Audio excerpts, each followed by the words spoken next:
আসসালামু আলাইকুম। দূরের কাছে সবাইকে মাহফুজা কিচেন বিটিতে ওয়েলকাম। আজ কলিজার সিঙ্গারা করব। বাজার থেকে টাটকা একটা কলিজা কিনে নিয়ে এসেছি এই সিঙ্গারা বানানোর জন্য। তো এখন সেই সিঙ্গারাটা বানাবো। দেখতেই পাচ্ছেন কতটা ডিলিশিয়াস হয়েছে, খেতে অসাধারণ হয়েছে। তো কথা না বাড়িয়ে চলুন আমরা মূল ভিডিওতে চলে যাই। সিঙ্গারা বানানোর জন্য এখানে আমি 2 কাপ ময়দা নিচ্ছি। চেষ্টা করবেন সিঙ্গারাটা ময়দা দিয়ে করতে। ময়দা দিয়ে সিঙ্গারাটা খুব ভালো হয় এবং ময়দাটাও যেন খুব ভালো মানের হয়। 2 কাপ ময়দা নিলাম। দিয়ে দিচ্ছি হাফ চামচ লবণ, 1 চামচ কালো জিরা। কালো জিরাটা হাতের কাছে না থাকলে নাই, তবে দিলে খুব ভালো হয়, এতে টেস্টটাও ভালো হয়, দেখতেও খুব সুন্দর হয়। আর দিয়ে দিচ্ছি 4 চামচ রেগুলার তেল, সয়াবিন তেল। এখানে তেলটা একটু বেশিই যাবে সিঙ্গারায়। এখানে সব কিছু খুব ভালোভাবে হাত দিয়ে মিশিয়ে নেব। যখন সব ভালোভাবে মাখা হয়ে যাবে, দেখবেন এভাবে মোট করলে দলা পেকে যায়, আবার এভাবে ভেঙেও যায়, তখনই বুঝতে হবে আমাদের সিঙ্গারা ডোটা খুব ভালোভাবে মাখানো হয়ে গিয়েছে। এখন এখানে নর্মাল পানি দিয়ে, অল্প অল্প পানি দিয়ে একটা ডো করব। একদম সফট না, আবার একদম হার্ড না, ওরকম একটা ডো করব। পানিটা একসাথে দিবেন না, আস্তে আস্তে অল্প অল্প করে পানিটা দিবেন।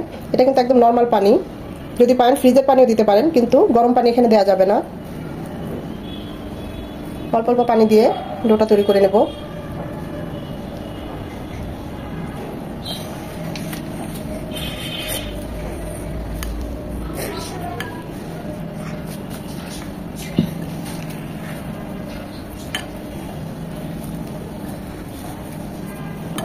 চার থেকে 5 মিনিট খুব ভালোভাবে এভাবে মথে নিতে হবে। দেখতেই পাচ্ছেন আমি কিরকম ভাবে করছি। এরকম একটা একদম শক্তও না, আবার একদম নরমও না, এরকম একটা ডো তৈরি হবে। সামান্য একটু তেল উপরে ছড়িয়ে দিচ্ছি যেন শুকিয়ে না যায়। এটা রেস্টে থাকবে 30 মিনিট। হাতের কাছে যদি সময় একদম না থাকে, 15 মিনিট হলেও রেস্টে রাখবেন, যাতে ডোটা অ্যাডজাস্ট হয়ে যায়। তা আমরা এটাকে 30 মিনিট রেস্টে রাখবো। যেহেতু কলিজা সিঙ্গারা রান্না করব, তাই প্যান বসিয়েছি। দিয়ে দিচ্ছি 3 চামচ সয়াবিন তেল সিঙ্গারায় কলিজার পুরটা রান্না করার জন্য। এখন দিয়ে দিচ্ছি হাফ কাপ পেঁয়াজ কুচি।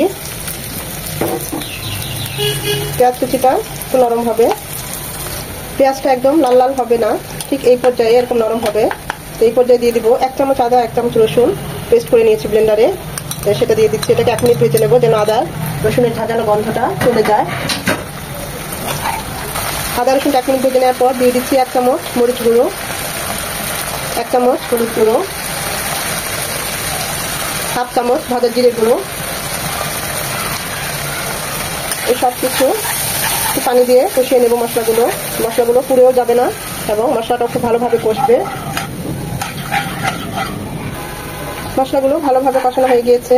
এখন এখানে দিয়ে দিচ্ছি 1 কাপ কলিজা। এটা আমি সেদ্ধ করি নাই, কিন্তু খুব গরম পানি দিয়ে ভালোভাবে ধুয়ে নিয়েছি, তাই এটার কালারটা এমন। কলিজাটা মশলার সাথে ভালোভাবে কষিয়ে নেব 3 থেকে 4 মিনিট। 3-4 মিনিট কষিয়ে নেওয়ার পর দিয়ে দিচ্ছি হাফ কাপ পানি কলিজাটা সেদ্ধ হওয়ার জন্য। দিয়ে দেব লবণ স্বাদ মতো। এখন এটা ঢেকে দেব। তো রান্না হবে মিনিমাম 15 মিনিট। আমাদের কলিজাটা সেদ্ধ হয়ে গিয়েছে, আমি অফ ক্যামেরায় চেক করেছি। এই মাখা মাখা অবস্থায় এখানে আমি 3টা সেদ্ধ আলু নিয়েছি, আলুটা ছিলে নিয়েছি সেদ্ধ করে। এখন এটা চটকিয়ে দেবো। আপনারা চাইলে এটাকে ছোট ছোট করে ছুরি দিয়ে কেটে টুকরো করেও দিতে পারেন, কিন্তু আমি এভাবে একটু ভেঙে দেবো, ভেঙে ছুড়ে দেবো, যাতে একদম মাখা মাখা হয়ে যায়, একদম মিশিয়েও না যায়, আবার কিছুটা আলু থাকে এই পুরটাতে। বড় বড় দেখতেই পাচ্ছেন, আবার কিছুটা ছোট, এভাবে হাতে ভেঙে দিচ্ছি। খুব ভালোভাবে নেড়ে চেড়ে মিশিয়ে নেব। আপনারা এখানে কাঁচা আলুটা দিতে পারেন কিউব করে কেটে। তো যদি কাঁচা আলুটা দেন, তখন এই কলিজার সাথে সাথে দিয়ে দিবেন সেদ্ধ হওয়ার জন্য।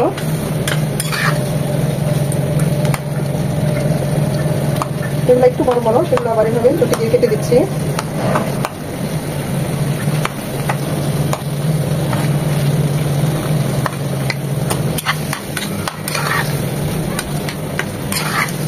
এটা আরো 4-5 মিনিট হবে, মাখা মাখা হবে।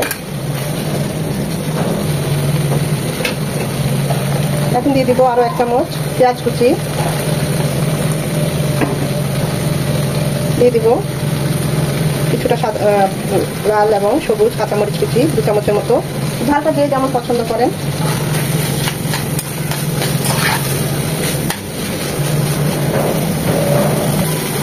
দিয়ে দিব 1/2 চামচ গরম মশলা গুঁড়ো, এটা অবশ্যই দিবেন যখন কলিজার পুরটা সিঙ্গারার ভিতরে আমাদের মুখে লাগবে, দেখবেন খুবই ভালো লাগবে, টেস্টটাও ভালো আসবে, ফ্লেভারটাও খুব ভালো আসে, তাই গরম মশলা গুঁড়োটা স্কিপ করবেন না। সবশেষে ধনেপাতা কুচি দিয়ে নেড়ে চেড়ে নামিয়ে নেব।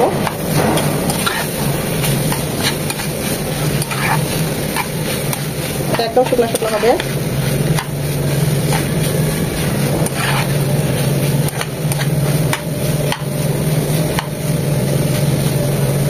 আমাদের কলিজাটা একদম রেডি। এখন আমরা চুলাটা অফ করে দেব। এদিকে 30 মিনিট রেস্টে থাকার পর আমাদের ডোটা দেখুন একদম সেট হয়ে গিয়েছে। এটাকে আমি আরেকটু মথে নেব।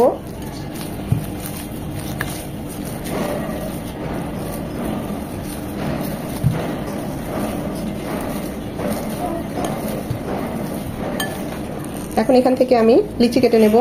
বড় সাইজের সিঙ্গারা হলে লিচিটা একটু বড় নেবেন, আর ছোট সাইজের সিঙ্গারা হলে লিচিটা ছোট ছোট করে নেবেন।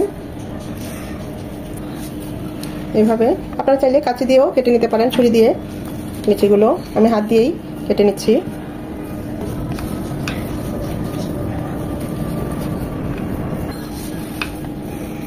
এরকম লিচি কেটে এখন আমরা এটাকে রুটি বেলবো। একটা লিচিতে 2টো করে সিঙ্গারা হবে, তাই লিচিগুলো একটু বড় করে নেবেন, আর ছোট ছোট সিঙ্গারা করতে চাইলে আর একটু ছোট নিতে পারেন। আমি এখন এটার একটাকে রুটি বেলে নেব। সিঙ্গারার ক্ষেত্রে আটা বা ময়দা এই কোনোটাই ইউজ করা যাবে না, এক্ষেত্রে কিন্তু আমরা তেল ইউজ করব। তেল দিয়ে নিলাম, এখন রুটিটা বেলে নেব।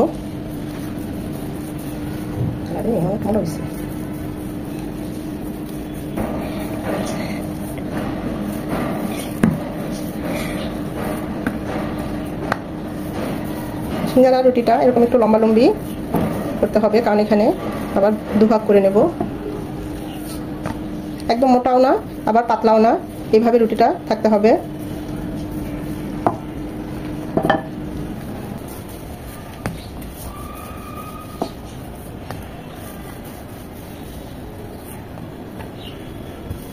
সিঙ্গারা রুটিটা একদম পাতলাও হবে না আবার মোটাও হবে না, আর এই ক্ষেত্রে কিন্তু কোনো আটা বা ময়দা ব্যবহার করা যাবে না, এখানে তেল ইউজ করতে হবে। হোটেল রেস্টুরেন্টে সিঙ্গারা বানানোর ক্ষেত্রে কিন্তু ওরা তেল ইউজ করে।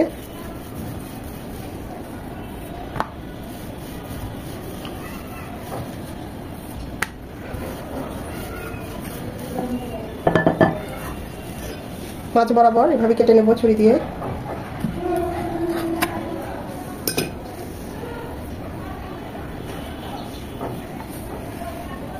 ঠিক এই যে এই কাটটার বরাবর আমরা এরকম এইভাবে একটা ভাঁজ করে নেব। ভাঁজ করে এভাবে ভিতরটা চেপে জয়েন্টটা লাগিয়ে দেব।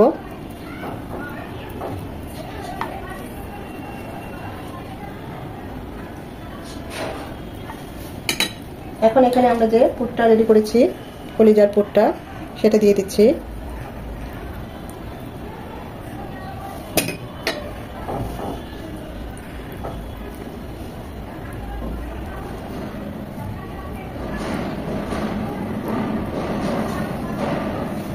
পানি ইউজ করে যেন এটা তাড়াতাড়ি লেগে যায়।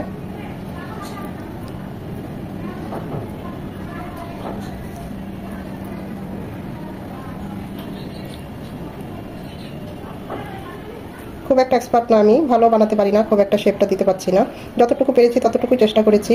এই নেন, সিঙ্গারাটা বসে গেল। এই দেখুন আমাদের সিঙ্গারাটা কিন্তু একদম বসে গিয়েছে। আমি আরো একটা বানাচ্ছি।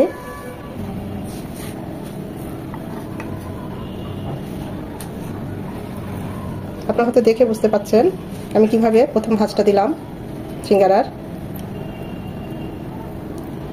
এখন এই ফাঁকা জায়গাটা আমরা পুরটা ভরবো।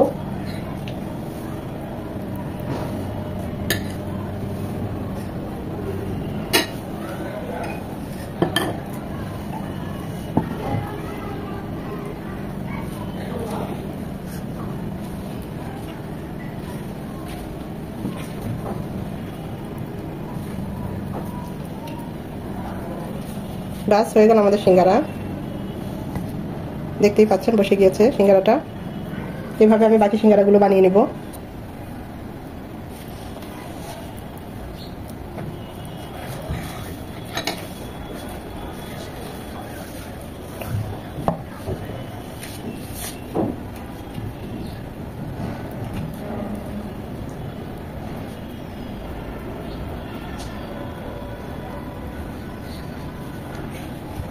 হয়ে গেল আরেকটা ছোট সাইজের সিঙ্গারা। সিঙ্গারাগুলো বানানো হয়ে গিয়েছে, দেখতেই পাচ্ছেন। হোটেলে যারা বা রেস্টুরেন্টে যারা সিঙ্গারা বানায় ওরা তো খুবই এক্সপার্ট, খুব ভালো হয় ওদেরটা। আমারটা একটু আবড়াথাবড়ো হয়েছে, তাও চেষ্টা করেছি ভালো করে করার জন্য। তো এখন সিঙ্গারাগুলো আমরা ভাজতে চলে যাব। আপনারা চাইলে এগুলো ফ্রিজ আপ করেও রাখতে পারেন, ডিপ ফ্রিজে বক্সে ভরে বা পলি করে, যখন দরকার হবে নামিয়ে ভেজে নিলেই হবে। আমি এতগুলো ভাজবো না, এখান থেকে অল্প কিছু ভাজবো আর বাকিগুলো আমি ডিপ ফ্রিজ করে রাখবো। সিঙ্গারাগুলো ভাজতে আমরা চুলায় চলে এসেছি, দিয়েছি পর্যাপ্ত পরিমাণে সয়াবিন তেল। তেলটা হালকা গরম হবে, একদম গরম হবে না। এই পর্যায়ে আমরা সিঙ্গারাগুলো দিয়ে দিব। জাস্ট হালকা যেন হাত দিলে এরকম একটা গরম হওয়ার পর্যায়ে আমরা সিঙ্গারাগুলো দিয়ে দিব।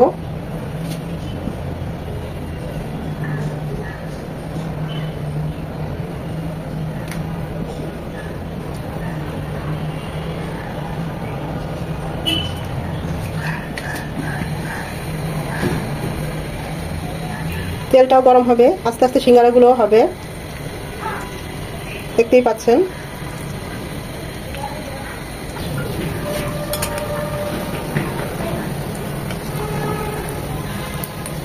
আস্তে আস্তেই হবে।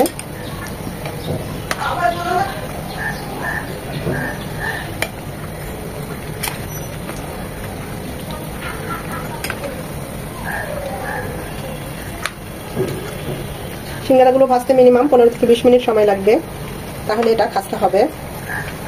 চুলার হিট একদম লো হিট এবং মিডিয়াম হিটের মাঝামাঝি থাকবে। এভাবে উল্টিয়ে পাল্টিয়ে ভেজে নেব। এটা কালারটা একদম ডিপ না আসা পর্যন্ত ভেজে নেব।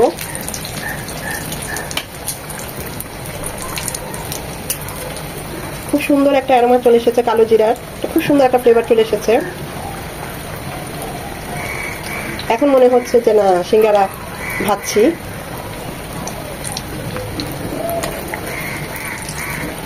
যতক্ষণ না ডিপ কালার না আসে, খুব ভালোভাবে ভাজা না হয়, ততক্ষণ সিঙ্গারাটা ভাজতে হবে। এটা খেতে খুব ভালো হয়, খুবই মজা হয়। আমাদের সিঙ্গারাগুলো কালার চলে এসেছে। আমার 20 মিনিট সময় লেগেছে সিঙ্গারাগুলো ভাজতে। পরের সিঙ্গারাগুলো এভাবে ভেজে নেব। দেখতেই পাচ্ছেন কতটা লোভনীয় হয়েছে, এত সুন্দর একটা স্মেল চলে এসেছে যা বলার মতো না, কতটা খাস্তা হয়েছে। বাকিগুলো এভাবেই ভেজে নেব। সিঙ্গারাগুলো ভাজা হয়ে গিয়েছে, এখন অনেকটা গরম। দেখুন কতটা কিউট হয়েছে দেখতে, বুঝতে পারছি না, অনেকটা গরম। খুবই ভালো হয়েছে, টেস্ট করেছি। বাচ্চারা তো রাধির আগ্রহে বসে আছে সিঙ্গারা খাবে, এরকম গরম গরম সিঙ্গারা, তাও আবার বাসায় কলিজার সিঙ্গারা। অনেক ভালো হয়েছে। ভিডিওটা দেখে যদি একটু ভালো লেগে থাকে অবশ্যই অবশ্যই একটা লাইক দিবেন। আর এতক্ষণ যারা কষ্ট করে আমার ভিডিওটা দেখেছেন তাদেরকে অসংখ্য ধন্যবাদ। লাইক করবেন, শেয়ার করে দিবেন পরিচিতর মাঝে। আর এখনো যারা চ্যানেলটি সাবস্ক্রাইব করেন নাই অবশ্যই চ্যানেলটি সাবস্ক্রাইব করবেন। সিঙ্গারাটা কতটা খাস্তা হয়েছে আপনাদের একটা ভেঙে দেখাই। এখনো বেশ অনেকটা গরম, মাশাআল্লাহ। দেখতেই পাচ্ছেন কতটা সুন্দর হয়েছে, অসাধারণ হয়েছে। এইভাবে সিঙ্গারাটা বানিয়ে কমেন্ট করে আমাকে জানাবেন কেমন হয়েছে।